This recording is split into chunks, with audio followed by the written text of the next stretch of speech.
അതെനിക്ക് അറിഞ്ഞുകൂടാ. ഈ വിധിയിൽ ഞാൻ കാണുന്നത് നേരിട്ട് തെറ്റ് ചെയ്തവർക്ക് ശിക്ഷ കിട്ടി. പിന്നെ എല്ലാ വിധികളും പൂർണ്ണ തൃപ്തി ഉണ്ടായിക്കൊള്ളണമെന്നില്ല. ഇനി അതിൽ അപ്പീലും പ്രൊവിഷനൊക്കെ ഉണ്ടല്ലോ, അത് നടക്കട്ടെ.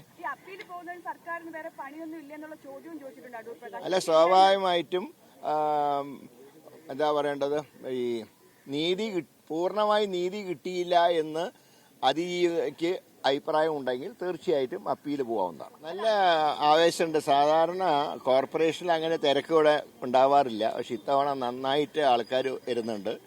പോളിംഗ് ബൂത്തിലൊക്കെ അത്യാവശ്യം ക്യൂവും സംവിധാനമൊക്കെ ഉണ്ട്. കഴിഞ്ഞ പാർലമെന്റിൽ തന്നെ ഞാൻ വന്നുടനെ കയറി വോട്ട് ചെയ്തു. ഇപ്പം എനിക്ക് മുമ്പ് തന്നെ രണ്ടുപേരുണ്ടായിരുന്നു വോട്ട് ചെയ്യാൻ. അതിൻ്റെ തന്നെ അർത്ഥം നല്ലൊരു ആവേശം ജനങ്ങൾക്ക് ഉണ്ടായിട്ടുണ്ട്.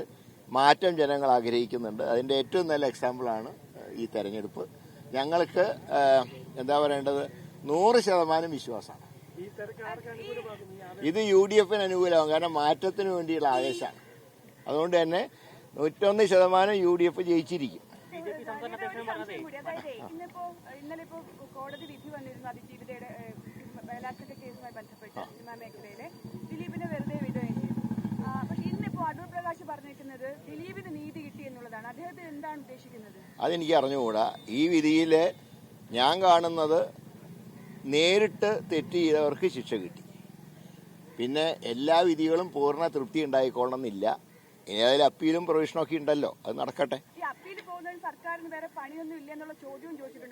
അല്ല, സ്വാഭാവികമായിട്ടും എന്താ പറയേണ്ടത്, ഈ നീതി പൂർണ്ണമായി നീതി കിട്ടിയില്ല എന്ന് അതിജീവിക്ക് അഭിപ്രായം ഉണ്ടെങ്കിൽ തീർച്ചയായിട്ടും അപ്പീൽ പോകാവുന്നതാണ്. അതെ, ഇത് രാഷ്ട്രീയമായിട്ട് ഇതിനെ കൂട്ടിക്കുഴക്കരുത്. ഇത് വ്യക്തിപരമായി ഓരോരുത്തർക്കും ചില ഇഷ്ടങ്ങളുണ്ടാകാം, ഇഷ്ടാനിഷ്ടങ്ങളുണ്ടാകാം.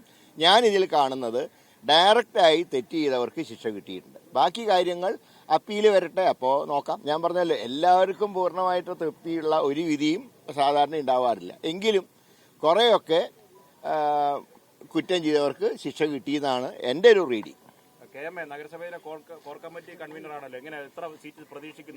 ഞാൻ പറഞ്ഞത് 55 സീറ്റിൽ ഒരു സീറ്റ് പോലും കുറയില്ല. തീർച്ചയായും അതാണല്ലോ UDF അധികാരത്തിൽ വരുന്നു പറയാൻ കാരണം. 55 സീറ്റ് UDF ലഭിക്കും.